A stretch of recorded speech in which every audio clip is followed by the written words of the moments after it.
Flame on! How's everybody doing tonight? As the background implied, I just wanted to give a moment to actually offer my condolences to the family of Arlene Sorkin, the original voice of Harley Quinn. And again, my condolences to any friends, family, and any cast and crew, and even fans to a degree, who had the honor and pleasure of hearing her voice every week on syndication, on the show, Beat Batman the Animated Series, and beyond. So I just wanted to pay my respects. So with that being said, on to the video.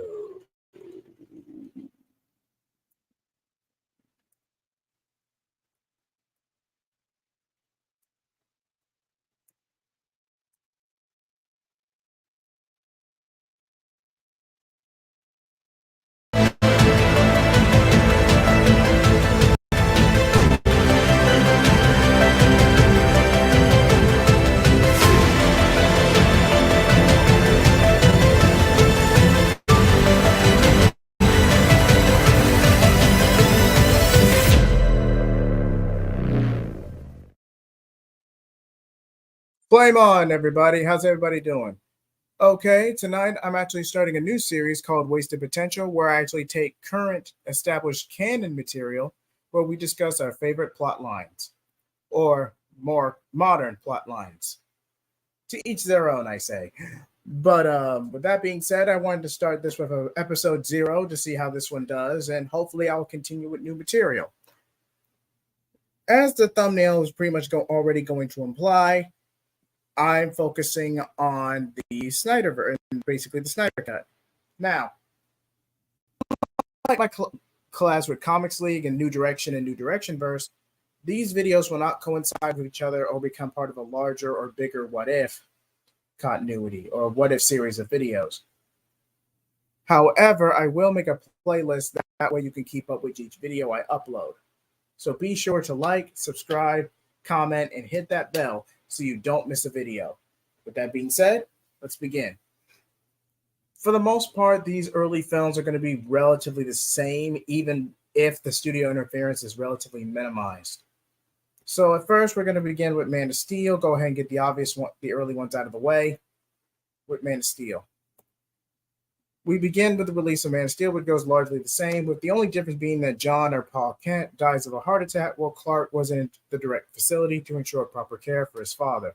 So he's largely plagued with survivor's guilt throughout the film, which only intensifies as the fight with Val-Zod and the other Kryptonians escalate. I would change the ending of Superman killing Zod because even I have to admit that was a little forced, since Clark wouldn't directly go for the next snap, at least not immediately.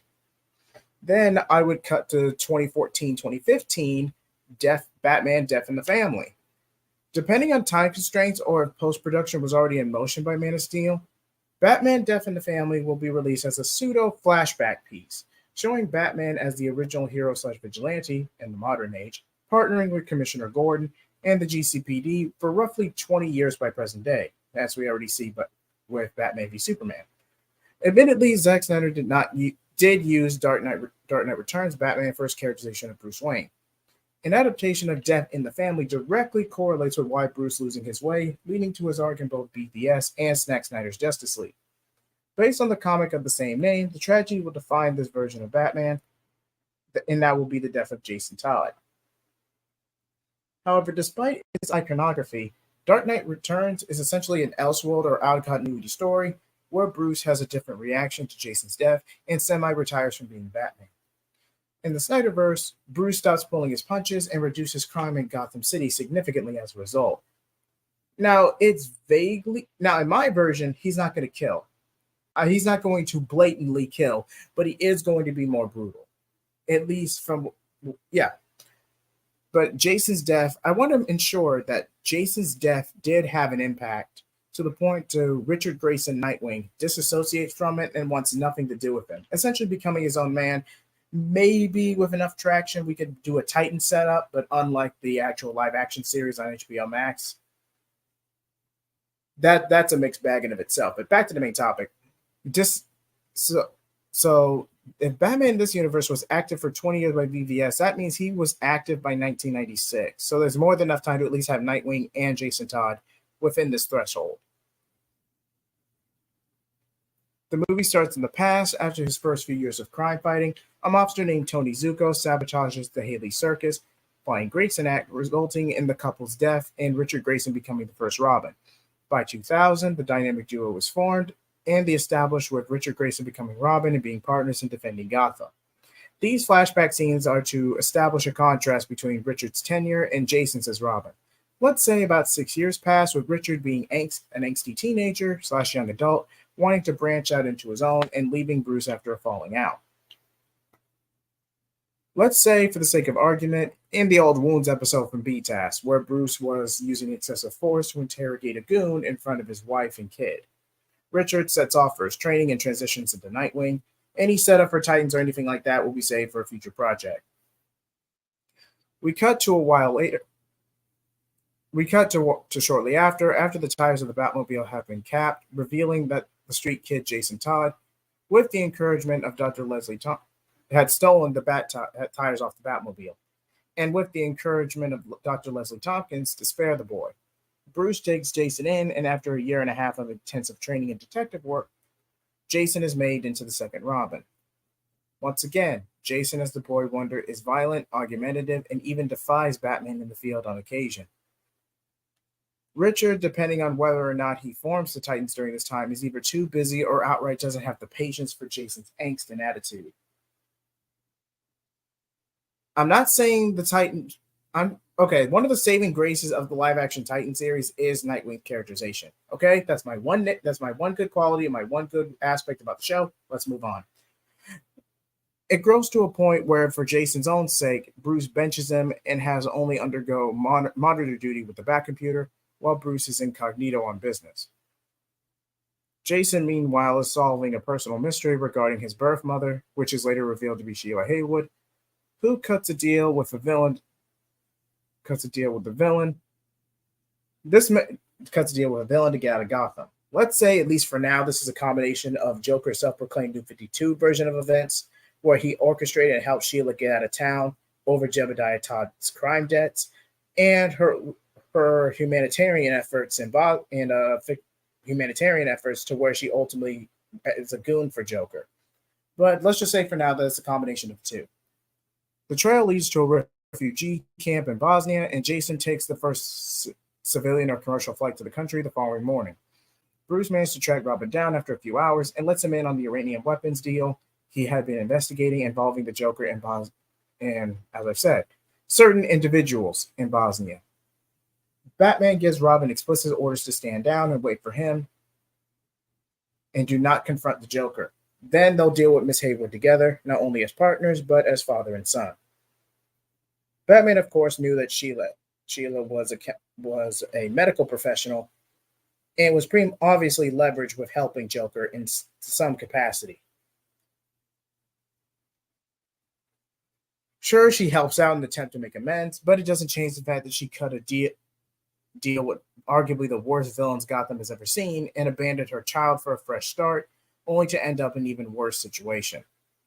She needs to be brought to justice, but the Caped Crusader knew that Jason's feelings and abandonment issues would get in the way, which is why he benched him in the first place.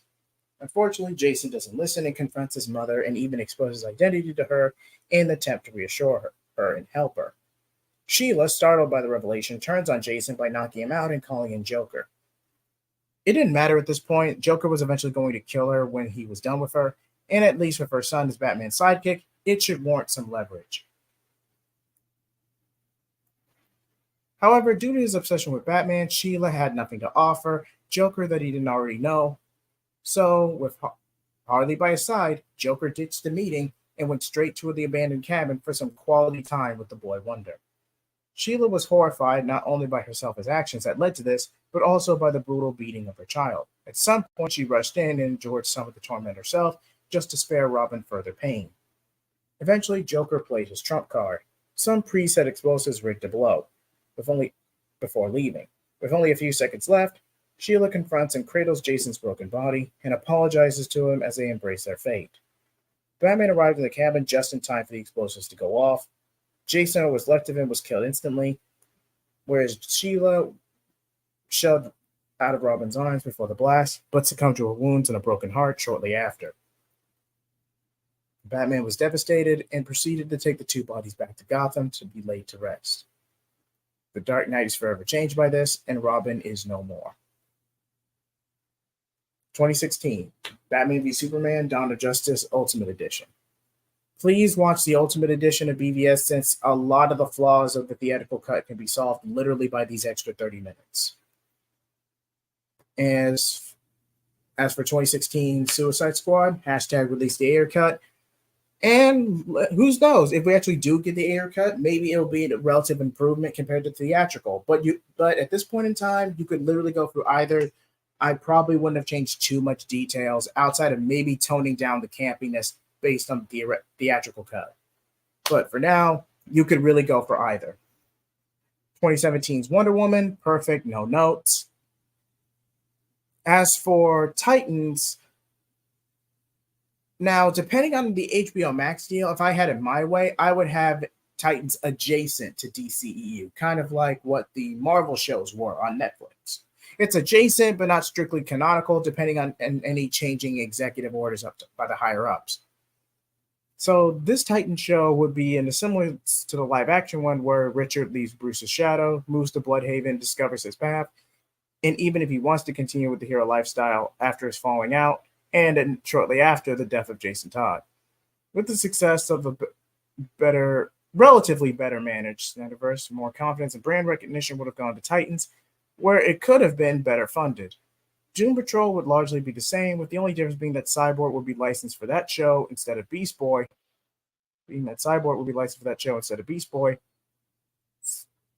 And would be a former Doom Patrol member who ran away, rebelling from the team. Barbara Gordon, I would not have become commissioner because we already had the Snyderverse established. So she could have left any, depending on where she was in her superhero career or her quote-unquote copybat days, you could just brush this to either, she decided to go off the straight and narrow and follow in Jane's footsteps and become a cop. And maybe she could be junior detective or early detective by the time we get to BVS, after the Bat family broke up. But either way, she would have a striving police career, and in this universe, wouldn't have gotten too involved in the Bat family anyway.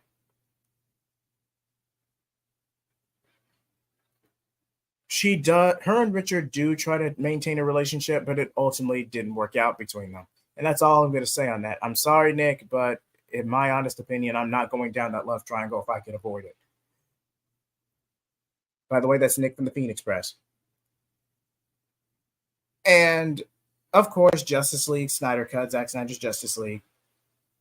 And let's just say some shadiness was involved, which, on top of a personal tragedy, the whole thing was just screwed up. I'm not going to risk getting copyrighted or bashed on YouTube, but let's just say it's better that a lot of the details I invented in the script I'm not saying right now. But anything I've said has probably already been said by other bigger creators on the situation anyway. So either way, suck it, Warner Brothers. 2019 Aquaman. This movie is relatively the same. Since the Snyder Cut, it would have given the character a lot more momentum and, of course, fan appeal. Please let me know in the comments if you believe Aquaman would have gone differently. Now, I could see as an honorable mention Cyborg getting his own film. Despite playing a pivotal role in Justice League, Cyborg IP works better as part of an ensemble rather than carrying his title. Both the TV shows and the comics reflect this. At most, it would be a tie-in series of either DC Universe or HBO Max/Max. Recent rebranding at the time of this video. Well, at the time I made this script, the Max rebrand was almost like 2-3 months ago. Whereas he teams up with the Titans and decides to play liaison between the two teams. It's kind of a DCEU situation, but hey, what can you do? Now from here, we're probably going based off the storyboards that were online and a charity project that essentially turned them into an animated film. I forget the name at the time of this recording, but please remind me in the comments. Similar to Avengers Infinity War and Endgame, this would be the rise and rebuild type story, whereas Zack Snyder's storyboards would have been adapted into an animated, which I've already mentioned have been adapted to a fan film for charity, would tell the story about Superman's descent to madness and corruption after the death of Lois. Lois Lane, and Darkseid claiming the anti-life equation. Now, whether there would have been a rebound, grief-induced Bruce X Lois Lane relationship, that idea was cut out from the storyboards almost immediately. That was just a throwaway idea that was tossed out almost immediately. I mean, yeah, if you want to ship bait, you could at least say there was some. It's a Tim Drake and Tim Drake and Cassie Sandsmar Wonder Girl situation to where it's a rebound via two grieving parties. But at least for those two, it makes sense because they're still teenagers who went through a tragic ordeal, rather than two adults who ended up in a narratively forced situation, and is arguably sleazy depending on who you asked. And that's all I'm going to say on that, because any further detail will send me down a rabbit hole I really don't want to go. So this would be setting up the Nightmare timeline, where the Resistance makes a final stand while waiting for the Flash to go back in time and warn Bruce of the past, change his perspective and paranoia towards Clark, and hopefully prevent the Nightmare timeline from ever happening. One thing, I've already established that in the script.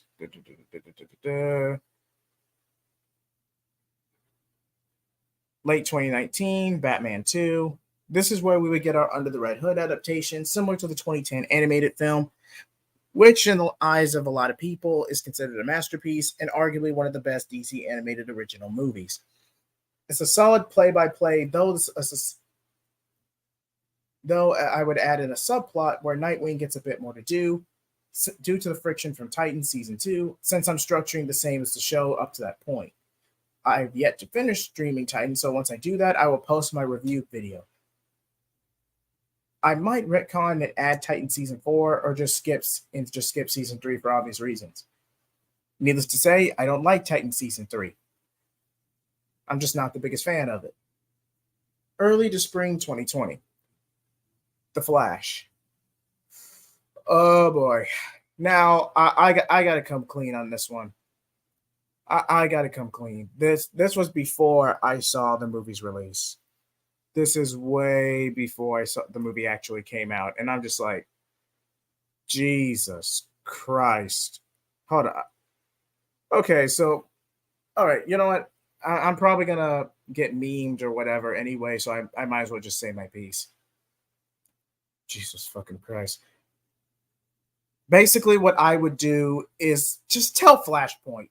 Just tell Flashpoint like it is in the comic. Barry struggles with factors beyond his control. He wants to save his mom, and just have Reverse Flash in it. Just do a beat for beat of the animated film. Eobard Thawne, possibly Anthony Starr if I could get him in the role, but the guy from the CW Flash show who played Thawne as a close second if I couldn't get Anthony Starr from The Boys. Just tell Flashpoint as it is in the comics. What we got in the movie, it did what it was supposed to do. It's supposed to be this consequence and time travel story where Barry learns that where he learns the overall theme of Flashpoint. But it's a reskinned Man of Steel starring Supergirl. I'm just going to say it. It's a reskinned Man of Steel starring Supergirl. And that's all I'm going to say about the movie. And I'm not even going to mention the infamous cameos. So I'm just not. That's as far as I'm going with this. At this point, and the critiques of this verse being too edgy is a divergent point where we would have a similar but brighter timeline. And then we would finally wrap things up with Justice League 3. Now again, for Justice League 2 and 3, these will be relatively similar to the fan film, where the three tribes of mankind and the gods defy Darkseid and the Justice League, and the whole world, including the Green Lantern Corps, come together to defend Earth, including Bruce's sacrifice. Spoilers if you haven't already seen that fan film. It's been out for 6 months. As I previously mentioned, there would be no Bruce X Lois affair while Clark was dead, and Nightwing would become Nightwing, while Tim Drake from Titans would don the cowl, with maybe Damian Wayne as his Robin, as kind of an inverse of Grant Morrison's work. Again, I just want to establish and give a very special shout out and my condolences, and also a tribute to Arlene Sorkin. She really was the voice that birthed an icon. Again, I really wanted to get this out there. Like, comment, subscribe. Thank you so much for hearing what I have to say. And who knows, maybe if this does well, I'll continue doing Wasted Potential in the future.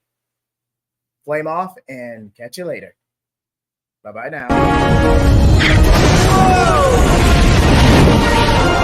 Whoa!